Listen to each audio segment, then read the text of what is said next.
Bienvenue dans Neuro After Work, votre escale hebdomadaire dans le monde fascinant de l'imagerie mentale et des neurosciences cognitives. L'épisode d'aujourd'hui va casser un autre mythe, celui de la notion d'intuition.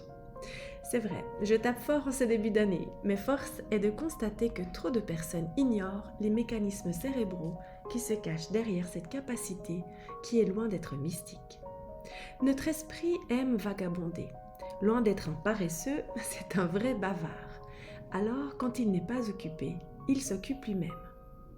Je vous explique. Imaginez votre cerveau comme une voiture. Quand vous êtes concentré sur une tâche, c'est un peu comme si vous étiez au volant en pleine maîtrise. Mais voilà, il vous arrive de temps en temps de laisser votre esprit vagabonder, comme si en quelques secondes vous passiez en mode pilote automatique. Ce mode pilote automatique est en fait ce qu'on appelle en neurosciences le réseau par défaut de votre cerveau. Daniel Kahneman, psychologue renommé et lauréat du prix Nobel d'économie, appelle ce système de pensée le système 1. C'est ce mode-là qu'actionne votre cerveau quand il n'est pas occupé par des tâches spécifiques, quand il ne doit pas, par exemple, être concentré, réfléchir ou en plein traitement de données logiques. Et vous savez quoi? Loin d'être une perte de temps, ces moments où votre esprit divague sont cruciaux. Ils permettent à différentes régions de votre cerveau de communiquer entre elles, favorisant ainsi la naissance de pensées créatives et originales. Mais essayons de comprendre ceci plus en détail. Lorsque nous laissons notre esprit se détacher de la réalité immédiate et vagabonder, nous activons donc ce fameux réseau par défaut. Ce réseau n'est pas un simple espace de repos pour notre cerveau. Nous pouvons le voir plutôt comme une plateforme active où différentes régions du cerveau qui ne communiquent pas nécessairement pendant des tâches ciblées commencent à interagir. Ces interactions entre des zones éloignées du cerveau sont incroyablement bénéfiques. Elles favorisent la naissance de pensées créatives et originales. C'est un peu comme si chaque région de votre cerveau détient des fragments d'informations, des souvenirs, des connaissances, des compétences, et que lorsque vous rêvassez, ces fragments peuvent se rencontrer de manière inattendue, formant de nouvelles idées, de nouvelles solutions ou de nouvelles associations que vous n'auriez pas imaginées dans un état de concentration intense. C'est comme si votre cerveau faisait son propre brainstorming, sans contrainte et libre de toute direction spécifique. Cette capacité de découpler votre attention, c'est-à-dire de ne plus fixer votre attention sur le moment présent, est donc bien précieuse. Et il y a deux manières de la faire. Une manière volontaire, donc intentionnelle pour échapper à un présent ennuyeux, et celle qu'on appelle involontaire, qui peuvent amener des ruminations mentales, des idées noires comme on les appelle. Et c'est cette alternance entre attention et distraction qui permet à notre cerveau de fonctionner de manière optimale. Mais alors, me diriez-vous, qu'est-ce que tout cela a à voir avec l'intuition? Eh bien, scientifiquement, neuroscientifiquement parlant, l'intuition est la reconnaissance rapide et automatique de relations entre différents éléments de notre environnement. C'est un peu comme si votre cerveau assemblait, rapidement des pièces de puzzle sans que vous en soyez conscient.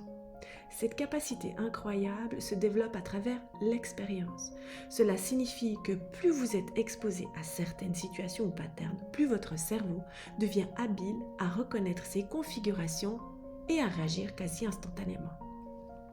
Mais comment cela fonctionne-t-il exactement? Eh bien, chaque fois que vous rencontrez une situation X, votre cerveau enregistre non seulement l'événement lui-même, mais aussi les motifs, les nuances subtiles qui l'accompagnent. Cela pourrait être les symptômes d'une maladie chez un médecin, la disposition des pièces sur un échiquier pour un joueur d'échecs ou même les signaux sociaux dans une conversation pour n'importe qui.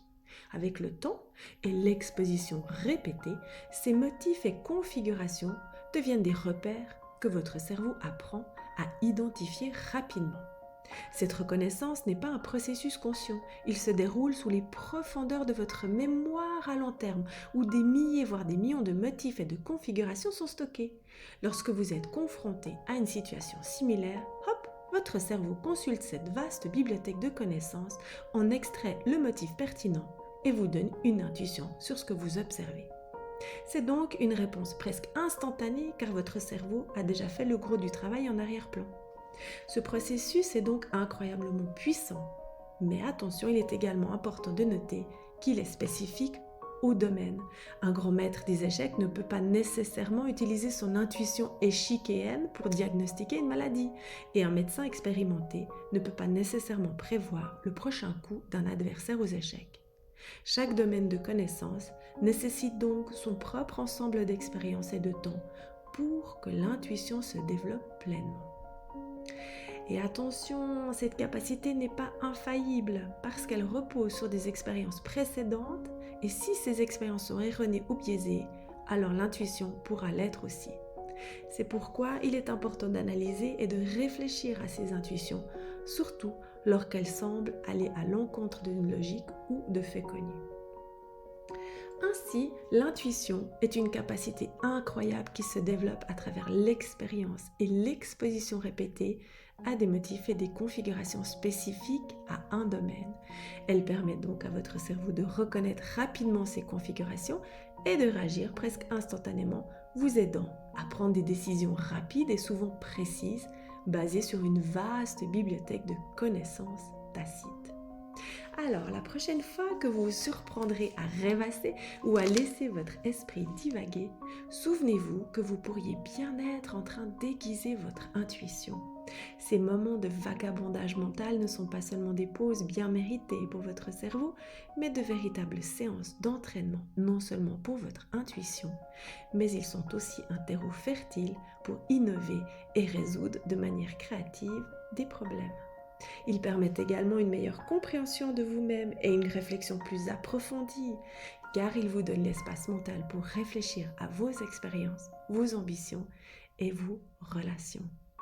En somme, ce réseau par défaut et ces périodes de rêverie associées ne sont pas seulement un repos pour votre esprit, ils sont une partie essentielle de votre fonctionnement cognitif et une source précieuse de votre capacité à innover et à créer.